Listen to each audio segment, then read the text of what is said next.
Hi guys, welcome back to the Killer Storyteller podcast with me, Rachel Lynch, million copy crime fiction author from the UK, coming to you from London. And with me, as always, coming from Melbourne, Australia, is Christy Horn. Morning, Christy. Well, it's evening for you, isn't it?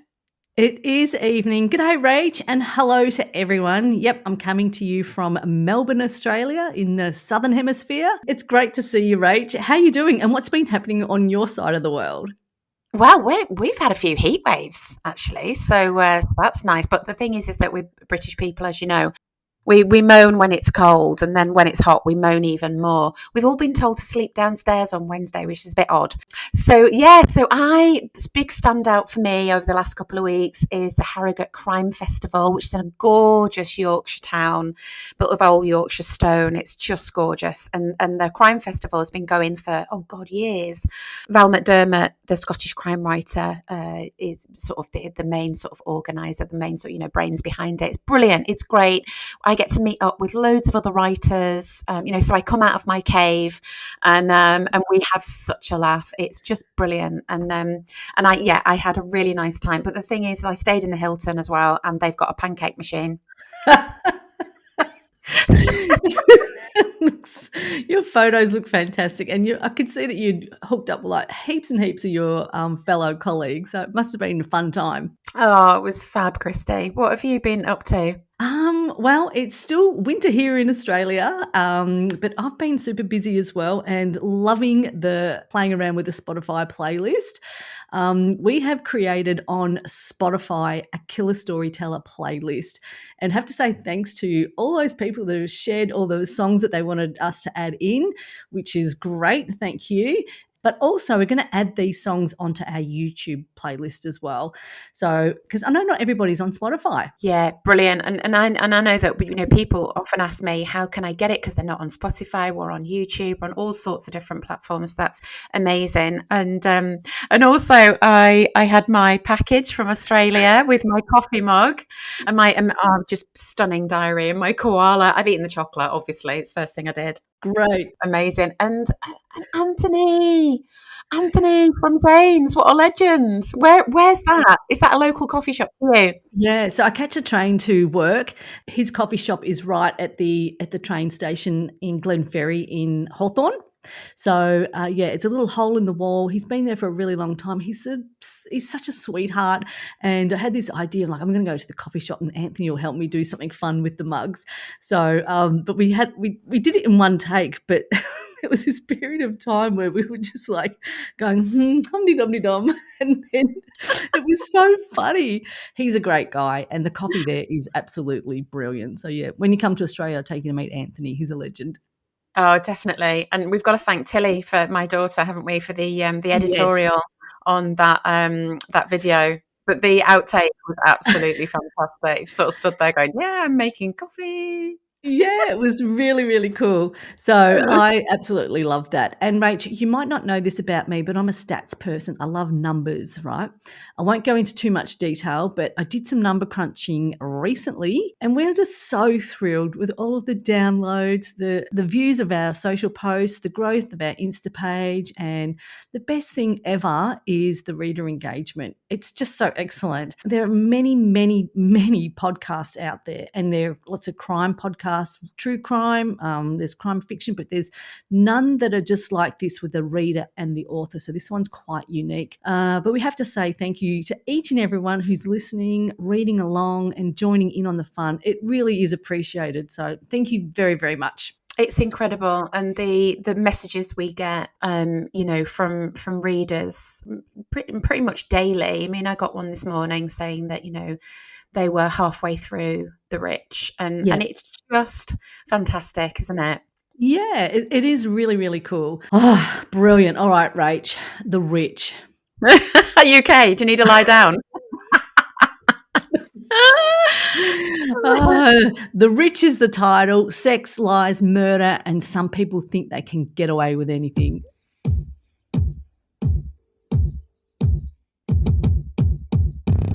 So in this episode, we decided to switch things up a little bit because In the Kellys, in quite a few of the Kellys, it sometimes it's quite obvious early on who the killer or killers are, and it's a why done it rather than a who done it.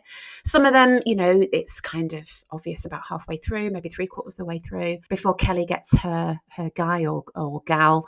And normally we say up front that we're not going to do any spoilers, we're not going to give anything away. But the thing is with The Rich is that it really is a whodunit, and I held on for as long as I possibly could until the final reveal. And so what we've decided to do is we're going to have a special sealed section right at the end. So if you haven't read the book or you're not quite at the end yet, we won't share the ending. We'll give you loads of warning, but we're going to discuss it because we just have to. Like I say, we'll give you plenty of notice, but we need to address this ending. Absolutely. As a reader of The Rich, I need to address it. I need some therapy from you, mate. I can't believe it, but I need to talk it through with you. So perhaps before we get into the book, Rach, you can give us a little quick summary of the book. It took me quite a while to pull this book around. I was writing it for quite a long time before I decided on who did it, the actual blend of characters, how the publisher took to it, the title, the whole sort of package really. So it unlike a Kelly, but as part of a series that came quite smoothly. It took a bit of pulling around, and so I think all in all, with all the revisions, it probably took about a year to give birth to. That's how it felt. It was actually published in 2023, so 2 years ago, which seems a lifetime ago now. And as always, I was in my office overlooking my garden, writing it. And yeah, the theme to me, I mean, we're going to obviously talk about this, Christy. My take as the writer was that this book is about damage. But please give me I don't know how you've done this, but please give me your 100-word summary. This was really, really tough, but here goes. Dr. Alex Moore is a high-end psychologist in Cambridge, surrounded by wealthy clients, broken families, and dangerous secrets. When Monika Thorpe, wife of best friend Tony, is found dead, the whole privileged world begins to unravel. Her clients are all hiding something, and somehow Alex is the one person who can see how they're all connected. Secrets from college days resurface, affairs and drug deals come to light, and the brutal and violent murder reveals a deeply chilling truth. The tagline of the book is, "Some people think they can get away with anything." Amazing. I love that. This actually could have been, quite a lot longer, but I had to keep Yeah. it nice and short. So Yeah. Have you thought about blurb writing as a career? no, but yeah, maybe.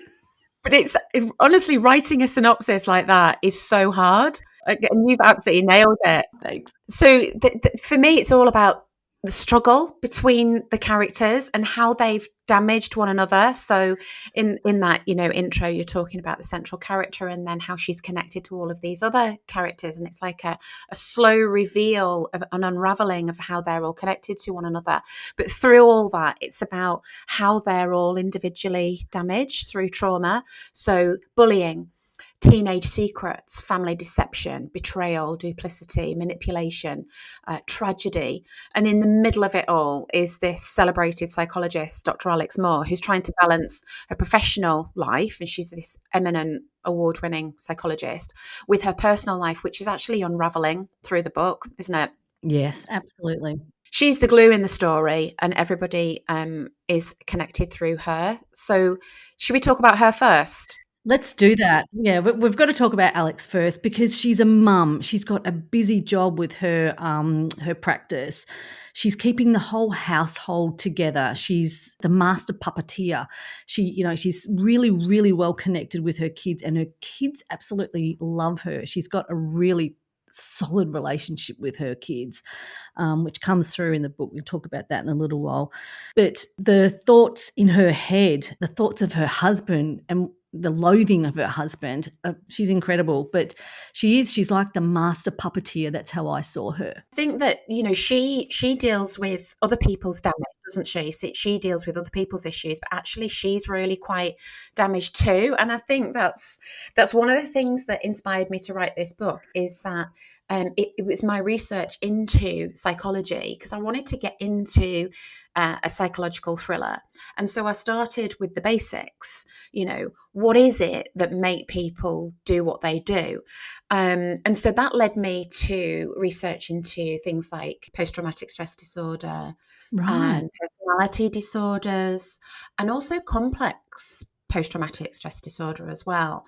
And Carrie is a great example of that. So is Henry. So, childhood trauma and how my fascination with the human mind and what happens perhaps in a child's life that shapes them as an adult, and makes their character, and why people snap in that moment. That absolutely intrigues me. So when I'm watching true crime or I'm reading true crime, often I'm just contradicting myself, but often they go back to what happened in their childhood. So there's lots of references in this, in the book, about this, Yeah. with reference to Carrie, Henry, and Grace in particular. And they're kind of her main clients, aren't they? Yeah.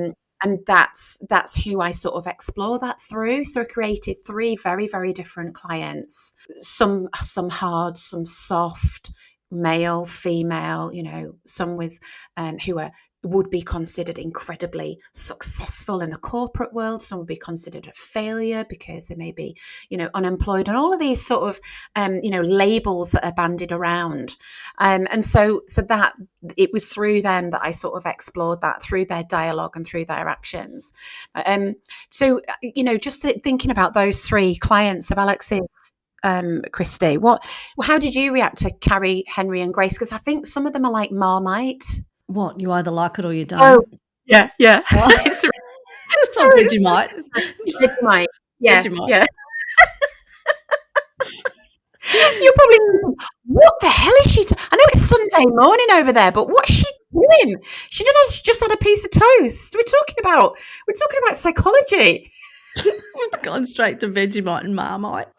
Oh my god, you're a classic. I love those. Hang on, those 3 people that you're talking about.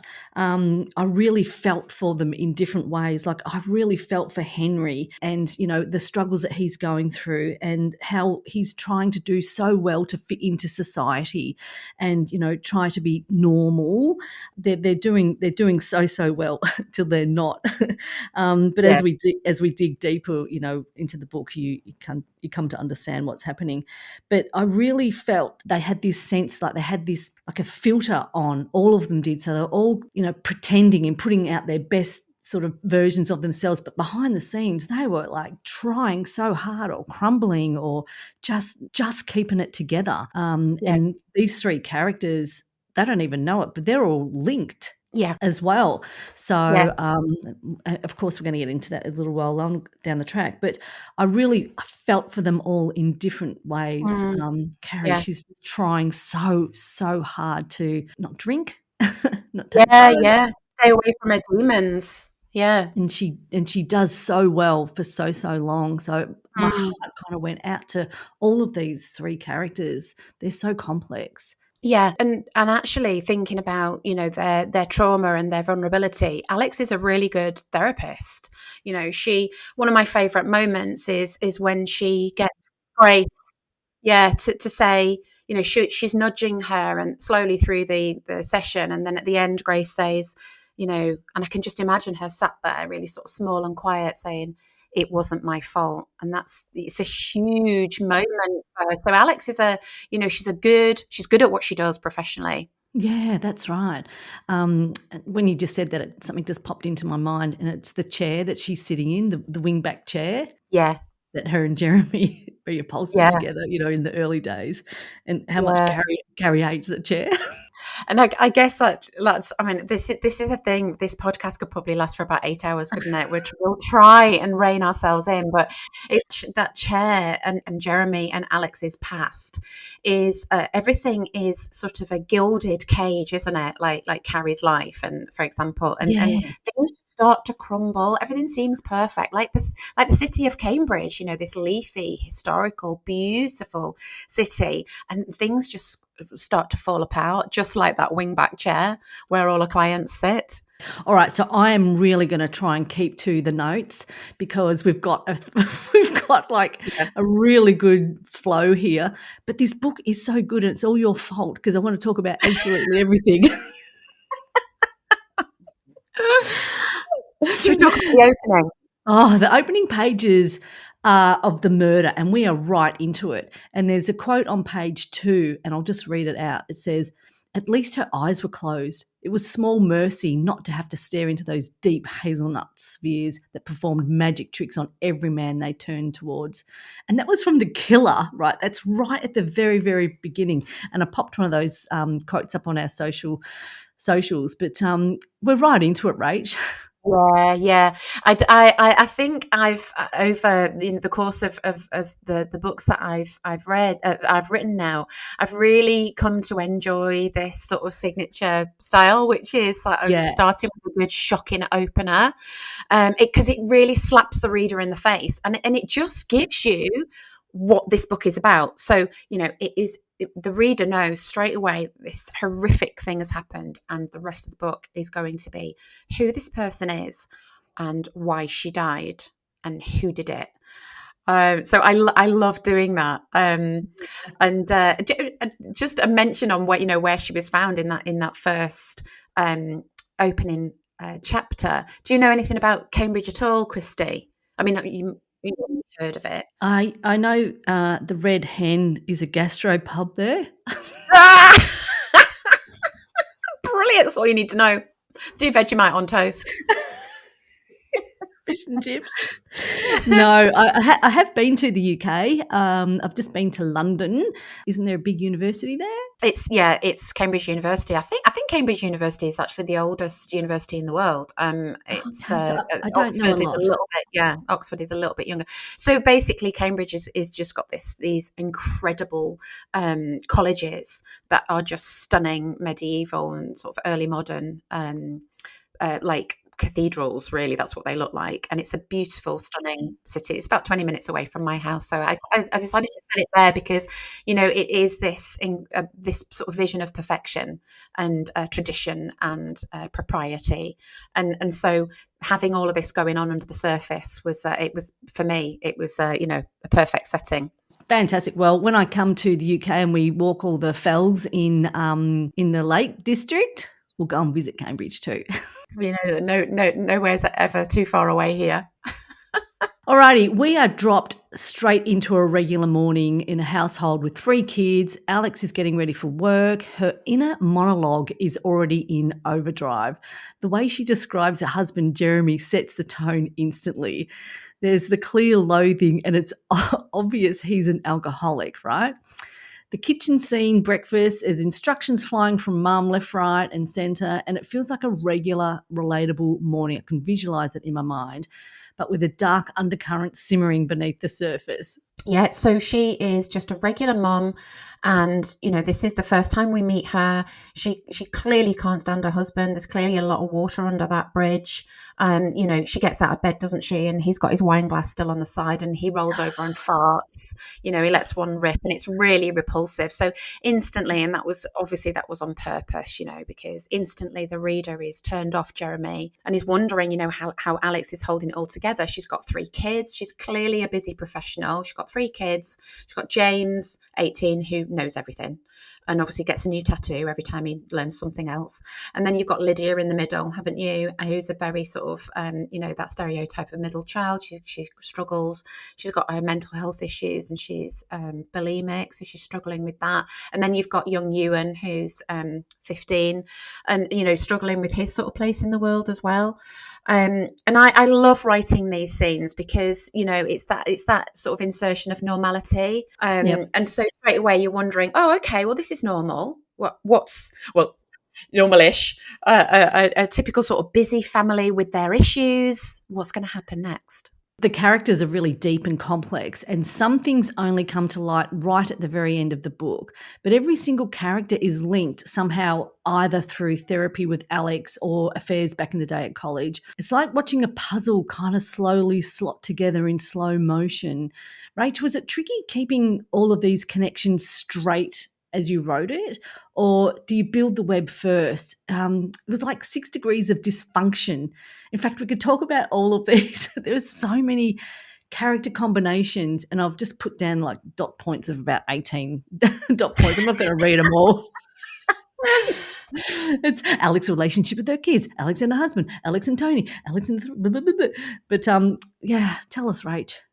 Yeah, it was. It was a real sort of. I was going to say spider's web, but it's not really, is it? It's like a ball of wool, and you kind of just have to, throw the ball of wool, and it gradually sort of unravels. But yeah, it was pretty mind bending for some time, and this, I think this was one of the hardest books of mine to write, or to get to the stage that I was actually happy for it to go to print, and I'll sort of say that. I think, because I had quite a few editors who had, their own views, and we sort of talked about maybe which was the best direction to go in. Should it have that ending? Shouldn't it? So there was a lot of discussion over this, and the maybe the direction that it should go in, and all of these relationships were so fundamental to that. And yeah, so I did. I got, sometimes I could have just thrown the computer across the room. Wow, this is so interesting, Rach. So having all of those editors put in their kind of spin on it, that must have been so hard for you to kind of like continue on, or like, no, it's my book. This is the way I want it. Yeah, it was interesting, and I kind of just had to always go back to my gut feeling, because everybody does have an opinion when you're going through these stages. Like, your agent might have an opinion, and then your copy editor might suggest something. Your line editor might say, "Oh well, actually, I think that might be a little bit shocking," or "You could make that more shocking," or "Oh, that humor there, maybe isn't in the right place." And then somebody else will say, "Oh, that dark sense of humor, you've got to lean into that." So I had to really step back and go, okay, what is it that I want here? And I'm not talking about big changes, because obviously then it wouldn't be my book, but we're just talking about nuance here, feelings, and little sort of touches. So but for me, the relationship balance had to be just right, had to be authentic, had to be believable. Like, every little nuance. So Ewan's pain that he was feeling, his teenage angst, his relationship with Brandon, Alex's loathing of her husband, how you can almost taste it, Yeah. and I used, in those scenes, I used a lot of food, a lot of booze, a lot of smells, a lot of tastes, Yeah. really, really focusing on the senses. And then Carrie's internal battles, with herself. It was a real balancing act. Yeah. Yeah. Oh, please, let's talk a bit more about Jeremy, also known as the walking cloud of chemicals and the worst husband ever. Between the thesis, the farting, and Alex hiding in the garage, sitting on a box of wine, he's both hilarious and repulsive. Classic line. Hang on, there's a classic line. Planet Jeremy, it must be nice to live there. Your sense of Yeah. humour comes through, Rach. Was he always written to be this tragic mess, or did he evolve with each draft? Or, how much fun was he to write? Yeah, loads of fun. I did lean into that, and the dark humour that sort of scattered throughout it. I really sort of lent into that, and I think that when I write a first draft, it can be a little bit of a mess, and I think that sometimes it's only after I've written that first draft that I get clarity, and then that's when I start to lean into people like Jeremy and think, oh God, because he would roll over and fart because he's hungover, right? And she would be trying to get away from him. She's had a long day at work. The last thing she needs is to listen to his, self-pity. He's so narcissistic and indulgent. in himself, and she's holding everything together. So I can imagine her just closing off. He sleeps in the pool room quite often, and there's one scene where she goes in, actually she covers him with a sheet so he wouldn't get cold. Yeah, she's still sort of in mum mode, isn't she? And I Yeah. think that's part of the tragedy is that Jeremy is actually another kid. She's looking after him. The romance and the marriage is completely dead, Yeah. and she's actually just now looking after him. But I don't feel sorry for him in any way. There's nothing redeeming about him. It's an utter tragedy. What do you think? Yeah, At the end of the book, I did not feel sorry for him. I felt sorry for him because he was such a dickhead and a yeah, bit of a loser, sorry. yeah. But, yeah, he was just so hopeless. Tony, Sophie, who we find out Sophie or Sarah? Sarah, Sarah, excuse me, and they're Jeremy old and friends. Alex, Yeah, yeah, they all went to uni together, so that's yeah. why they're all really close mates, so and you'll find that out as you're reading the book. But at the end, I didn't feel sorry for him at all, no. No.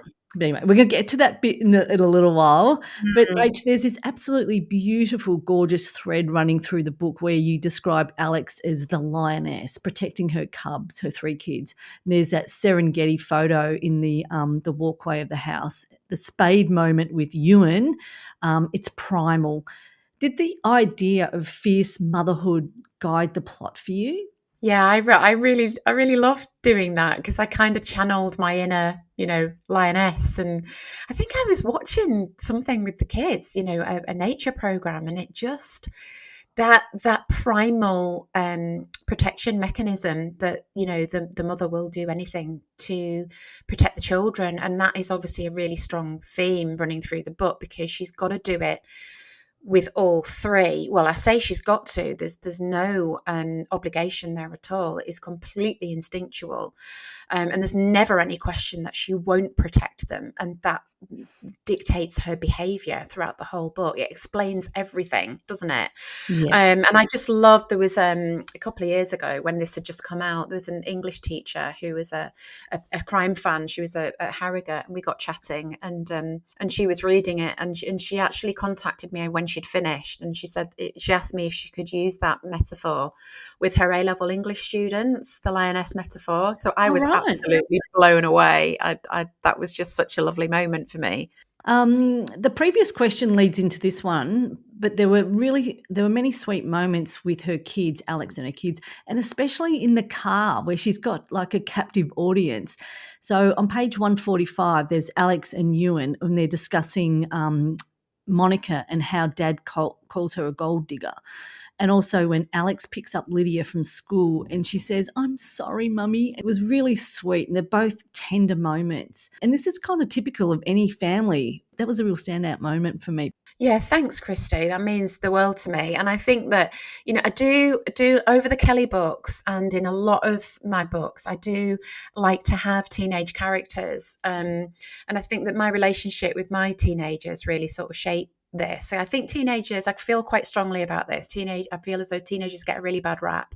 And I think, they are just products of their environment, and that, if they're kicking off and they're acting out, it's because of something that is happening in their lives. I don't think any teenager is inherently bad. When I was a school teacher, I taught secondary high school, and there's always a way to get into a teenager's life. There's always a way in. Like they might be kicking off in maths, or they might be acting out in geography. There's always one subject that will open up a relationship. There's and you never know what's going on in their personal lives. And I think Alex is really good at this because somebody once said to me years ago that if you want to talk to a teenage boy, you go for a drive because you're not looking at each other. And so they don't feel under the spotlight, and they're much more likely to open up. And I think it's true of a lot of teenagers, if you're on like a drive and you're both facing forward, and it can be quite it's not an intimidating environment. And she sort of drops these questions in, doesn't she? And Yeah. that's when she gets quite a lot of information out of them. And the result is that they trust her. Perhaps her relationship with Lydia is a bit more complicated, but certainly that's how she gets Ewan to open up, and he trusts her. And Yeah. yeah, definitely channeled my relationship with my teenagers that are 20 and 18 now. Yeah, I just think they're really vulnerable, and they're given such a bad rap. Sorry, say that bit again. I think teenagers are considered to be some kind of problem that we need to solve, and I don't see it like that at all. Out of the 3 kids, I think Ewan was probably the one that stood out to me the most. He was really vulnerable. He's a boy. He's not yet a man. He's just going through that awkward stage. He's really influenced by some of the kids that he's hanging around with, particularly his friend Noah. And, he knows what's right and wrong, and he knows that. But he has some really lovely moments in the car with his mum, particularly on the way to Noah's house when she's dropping him off. Yeah, he opens up to his mum. So I really felt for you. And I mean, Lydia and James is bloody hilarious. I think he's a funny guy. Yeah. And Yeah. poor Lydia, she's like the middle child. She's like me, a bit forgotten. Yeah, and she's a bit lost, isn't she? And I think that Alex knows that she's going to have to work a bit harder to get underneath Lydia's skin, because the way that girls deal with problems is obviously very different to the way that boys do. And you think, like James, for example, you think that he's not paying any attention, but actually he sees everything. All 3 of them do, which is why they're acting out. And I think that, we've talked about this before when we've been doing our podcast episodes, where I really like to have that sort of, that touch of light and shade. So you have the horror. Obviously, chapter 1 is horrific, and what happened to Monika is horrific, and the reasons why, and the way she was pulled about in her life as well as her death. But then, a balance where you've got family life, you've got ordinary life, you've got people having conversations, you've got people going for car drives because they can't get into their teenagers, mind any other way, really. That's sort of these stolen moments. So I like writing like that, and I love it that you notice that. Carrie thinks Alex needs Botox. Grace has, sorry, I'm going to stop laughing. Grace has self-loathing, and Monika is an ex-model with a law degree, and Lydia is bulimic. Some of the characters are obsessed with image, but beneath it, they're all breaking. Was it fun to contrast that glossy exterior with the mess inside? Yeah, absolutely. And I think that's what this front cover is all about, isn't it? You've got the amazing, swimming pool, the glossy, kind of magazine cover. Yeah. And the multi-million pound houses in Cambridge.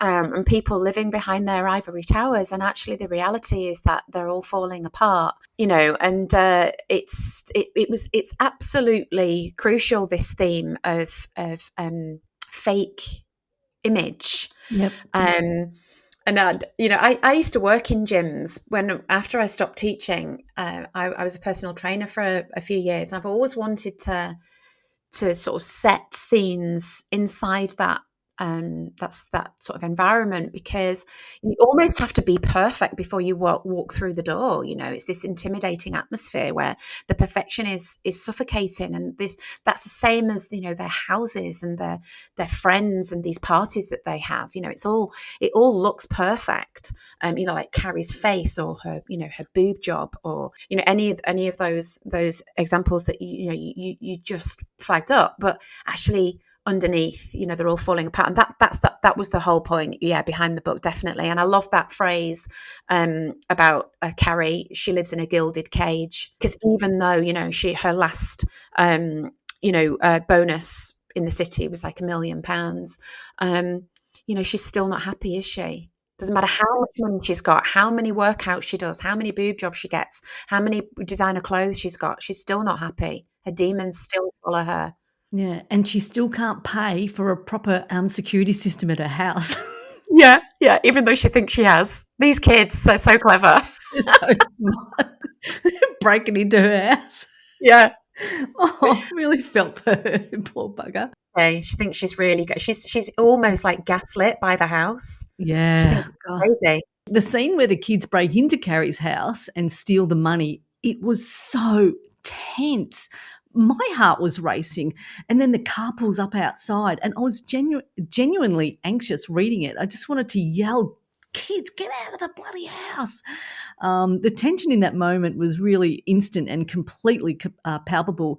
You totally nailed it, Rach. How is it for you when you're building the tension like that? And it's such a skill to be able to write that.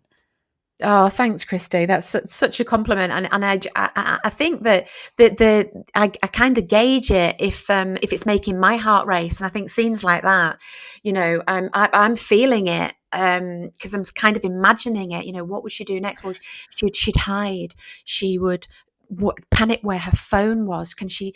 And so it's kind of getting inside her head and feeling her panic, and I always think if my heart's pumping and I'm feeling really tense and scared, then I've got more chance of my reader feeling that. And you've just said that you did, so that's brilliant. It's awesome that you picked up on that. I've made lots and lots of notes through the book, and I know on that page I was just like, oh my God, this is brilliant writing, because I was just like this, flicking.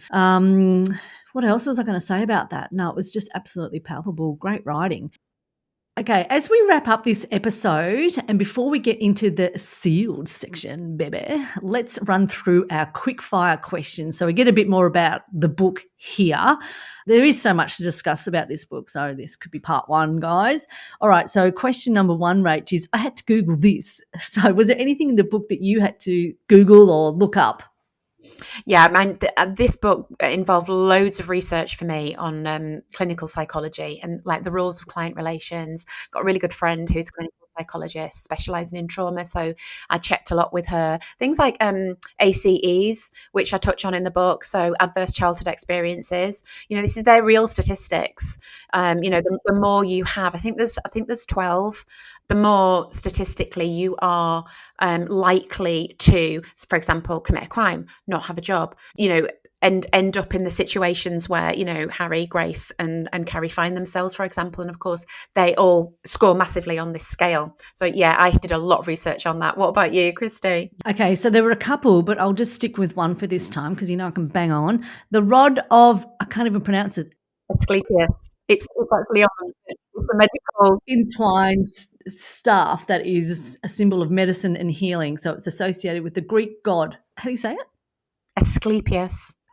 So on that, so my daughter and I had a week in Kos recently, and I didn't realise that Hippocrates was born in Kos. So there's a statue of him in Kos town, and he's holding the rod of Asclepius. A real huge moment for me. This is what I do to my kids on holiday. They're like, "Oh my God, she's going to take a picture of this old bloke who lived 2,000 years ago. Mom, what are you doing? Look, that's the rod of Asclepius. What?" That's too funny. All right, Rach, give me your best character and why. Who stole the show for you? Oh, it's so hard, but I had to go with my heart, and I chose Carrie because she is so broken.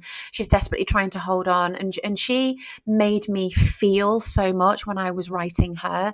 And I think my favourite characters are the ones that evoke an emotional response in me. What about you, Christy? For me, it was a toss-up between Alex and Henry. I loved both of them for different reasons. Alex for keeping it all together and being like a puppeteer with her job and the kids and the husband and her best friend Tony and the death of Tony's wife. But Henry, he's just trying to be a good bloke, and he's just trying so hard, and I just really, really felt for him. So they were. Yeah.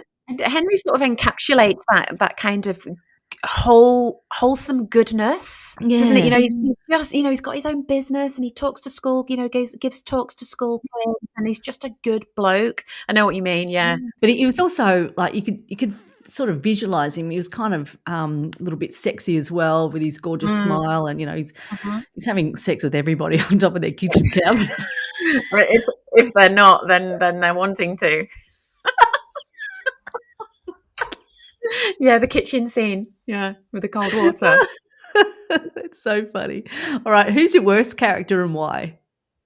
Okay, so my worst character is Tony. He's just a complete and utter bellend. Do you have that word in Oz? Do you use that word? No. Is he like a bell ringer in a church? No.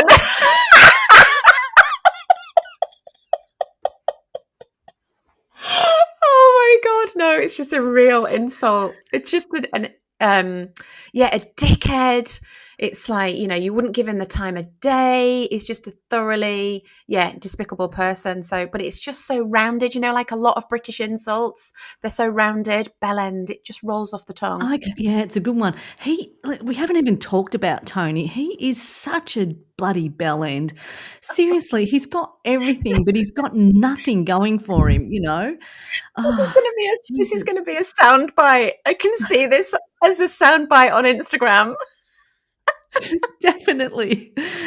So who's your worst character and why? Who did you love to hate? It had to be Jeremy. He was just so useless. He was bloody hopeless.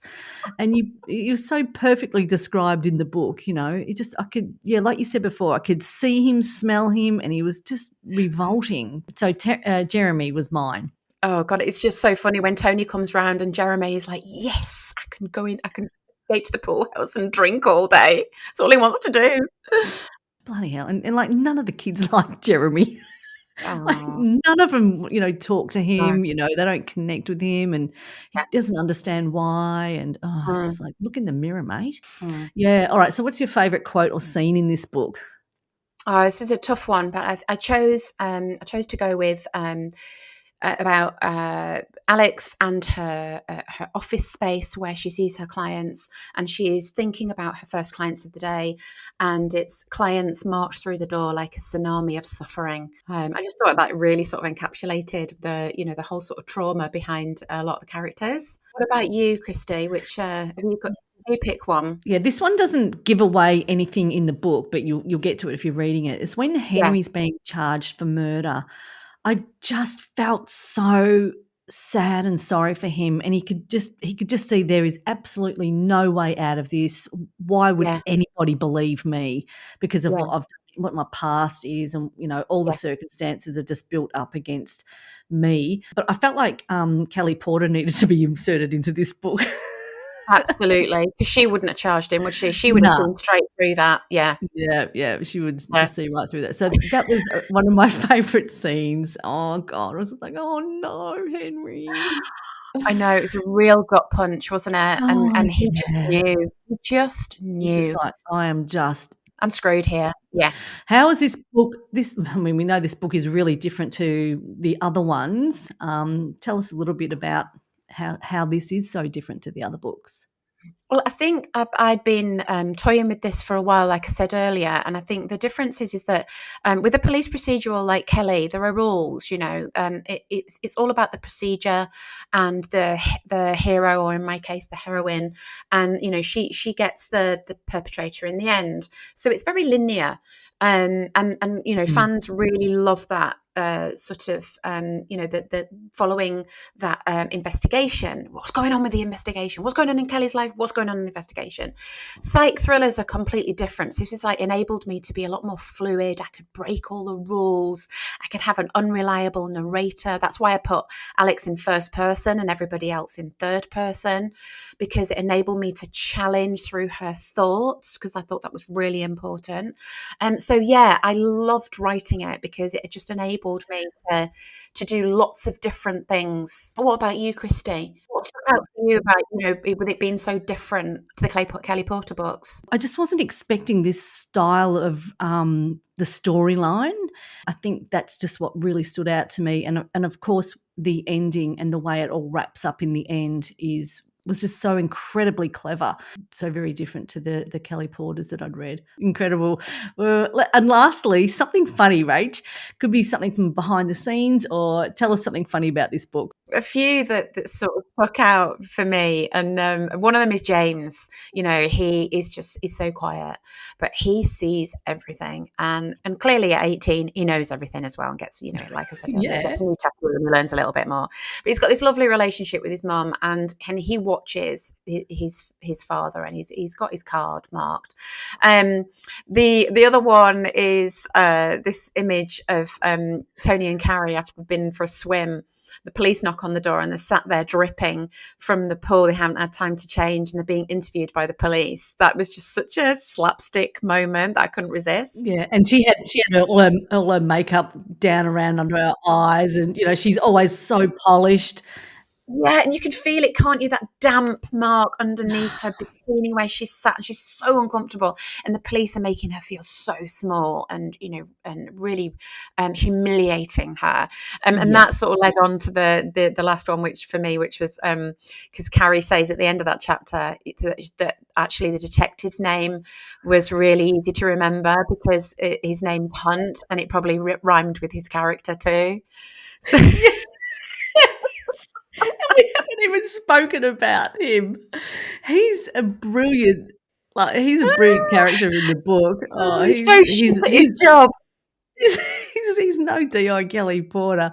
You know, No, no. his stinking suit, and he goes into the gym to chat with Grace, and he's just like, What's this place? it's Yeah. like, "Oh, better get fit one of these days." Your humour comes out in the book, Rach, and as I've been reading through the books, I feel like I can spot it now, and I always write in the book or I circle it and I write "ha" like this. But I'm sorry, there's 3 things here that I need to say that really made me laugh.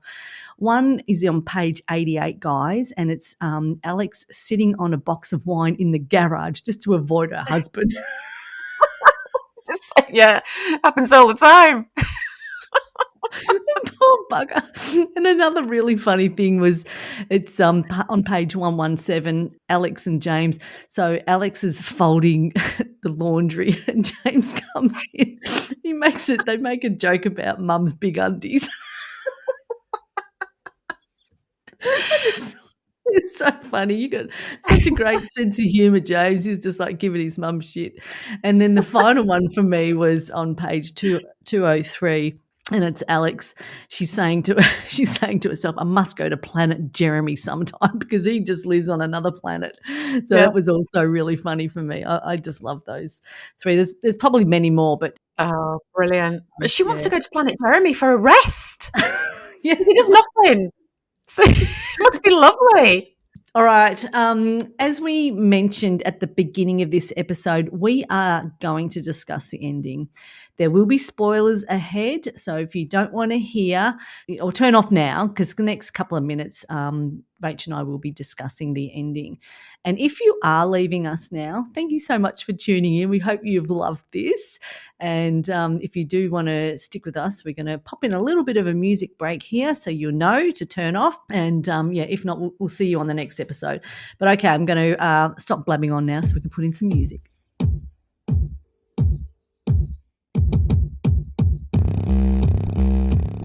All right, Rach, please just let me bang on here. I still can't get over the fact that Alex was the murderer.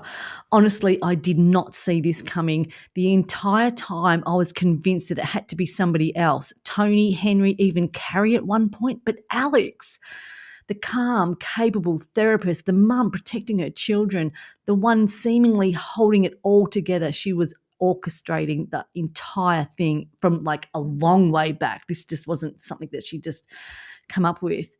And what's so brilliant is that it wasn't even a crime of passion. It wasn't heat of the moment. This was something that she had planned for years.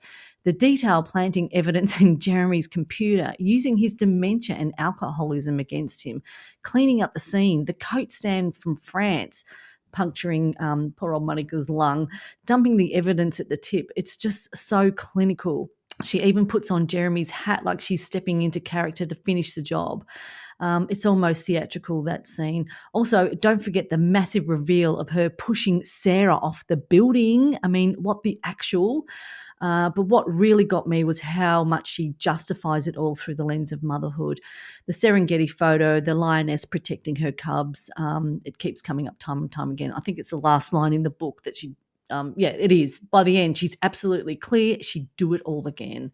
It's dark, it's clever, and it's so well executed. It's one of the best reveals I've read, and I just bloody well love this book. So it's 10 stars from me, Rach.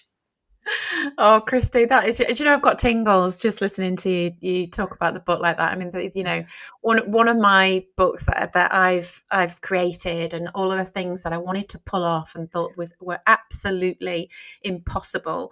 And, you've just sat there and said that, yeah, you totally got it. And it just makes my heart absolutely sing. Thanks for that, Christy. Honestly, it just means the world. and you just immersed yourself in the brokenness of these people, but you also you understand why, you know, that they're broken, and so, you know, you get the motives behind all of these people, even Alex, even though it's absolutely shockingly despicable and cold and calculated, and it's if, you know, she has no there is just no emotion there in some of her calculations. She sees the way, and she fearlessly goes for it, even if it involves murder, because she's protecting her kids. Um, and you know, I said earlier that this was the first time I'd saved the reveal until the very last minute, and I held out until I think it was the second to last chapter, where it shows the car that she got into. It was Alex that was driving. Then it was like, oh my god! And this was the most controversial thing about the book, because I had some people who said, you can't have it, you can't have Alex doing it, and then others were like, you've got to have Alex doing it. And so the thing about anything, I think, that anyone writes, is the best advice that I've always been given, is that you just go with what's inside. And my gut was telling me that it had to be Alex. And you know, it went through all of those revisions, going back and forth, you know, a few disagreements, but I went with a version that I'm happy with. And I think it's given the way the story develops all the way through, I think that ending is the most authentic. She was manipulating everybody from the beginning. Like you say, she was the puppeteer in her therapy sessions. She knew Henry's past. She knew he'd be written off by society. She knew that she could gaslight Carrie and make her out to be crazy. She knew she could pin it on them. What she didn't, what wasn't in her plan, was Brandon's death. That was Oh, the fly in the ointment, and she had to think on her feet. And so that's why she did the deal, you know, with the detective, who was crooked. She could see that he was crooked and bent, so she knew she'd get away with that as well. But yeah, her planning, her plotting, the way that she was able to manipulate everybody, and that line at the end, yeah, I'd do it again in a heartbeat. Um, so that was the most natural outcome for me at the end. it was just so clever. It was just all the people weaving together and coming to the end, and it was such a clever book. One moment was just popped into my head was when she killed Monika in the pool room. She cleaned up. Monika was like bleeding out and dying. Anyway, she tells her to get in the boot. Yeah, She gets in the boot, and then by the time she comes back, she's dead. You know, once she's yeah, finished bleeding up, I was just like, it's really chilling, isn't it? Yeah. And this woman has got all of the qualifications. She knows exactly how the human mind works. She can tell, just because of her expertise in human behavior, that she's going to get away from this. And she actually says, doesn't she, in the book? I must find it, and we'll put it on Instagram. But she says at one point that criminals are usually stupid, because they always get caught.